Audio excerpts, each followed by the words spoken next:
One of the things that I expect to see is more of a draw for soybeans that are high in oil content, especially as we look at the renewable push across the market. Hello and welcome to this edition of the State of Soy. I'm Aaron Putsey, and we're in Iowa Falls today for a roundtable discussion involving farmers, Iowa Soybean Association members, and representative of Cargill. And I'm visiting now with Jake Hayes, Managing Director, Oilseed Processing for North America for Cargill. And Jake, again, what a growing season we had last year across the United States. We had a record soybean crop in Iowa, 622 million bushels produced, but it wasn't that way in every state across the country. Last year, Iowa had a great year. We had good growing conditions, had a great crop. In the northwestern U.S., we had a little bit more of a challenge as we had drought out there and a dry season, which made it a good environment here in Iowa.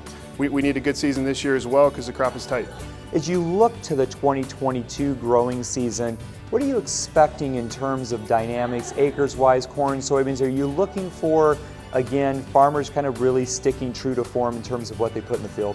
Yeah, I mean, this year's going to be a tough one. When you have corn, approaching $8, when you have soybeans up over $16, approaching $17, it certainly makes people ask different questions. And so we certainly think those questions are going to be asked. You're going to probably squeak out a few more acres from a soybean perspective, but typically we see at these values, you're still going to have your normal rotations for crops. And so we expect kind of the same mix, maybe a little bit more beans this year, but by and large, we expect to see the same thing.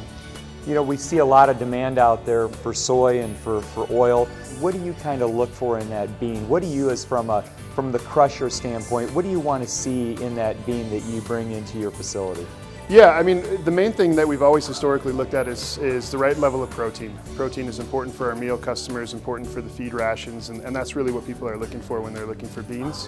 One of the things that's dynamically changing a bit as a crusher and for the industry is the desire for oil. So one of the things that I expect to see is more of a draw for soybeans that are high in oil content, especially as we look at the renewable push across the market. Yeah, the renewable diesel and sustainable aviation fuel getting a lot of coverage, making a lot of headlines right now. When you meet with farmers like we are today here in Iowa Falls, what do you want to hear from farmers? What do you value in terms of their input and how Cargill can act on that input? First, it's a lot about education, right? So this whole renewable space is a space that's a bit confusing for many people. And the growth at this point feels exponential, and that's really the direction that it's trending. So for us, we spend a lot of time trying to educate farmers as to where that fits in from a global perspective, where that fits in the U.S., how that can help farmers, how that helps support our market, our industry. And so we spend a lot of time educating, and at the same time trying to understand from their perspective how they look at renewable fuels and how they use that on farm and what that looks like from an economic perspective for them. In your role with Cargill, what do you enjoy? What do you enjoy about working on behalf of farmers and working in this industry? Creating value for farmers. I mean, that's what Cargill's mission is to create value for farmers and make sure that we're delivering that value back right at the farm gate.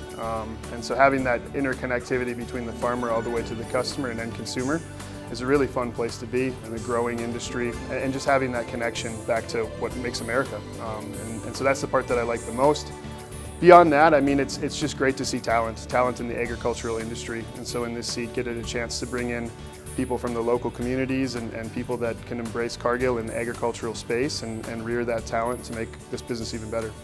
So this is our first opportunity to do a Cargill Iowa Soybean Association Farm Roundtable, as we're doing in Iowa Falls. We look forward to the conversations and we look forward to the growing season with a lot of optimism. Reporting for the Iowa Soybean Association, I'm Aaron Putsey.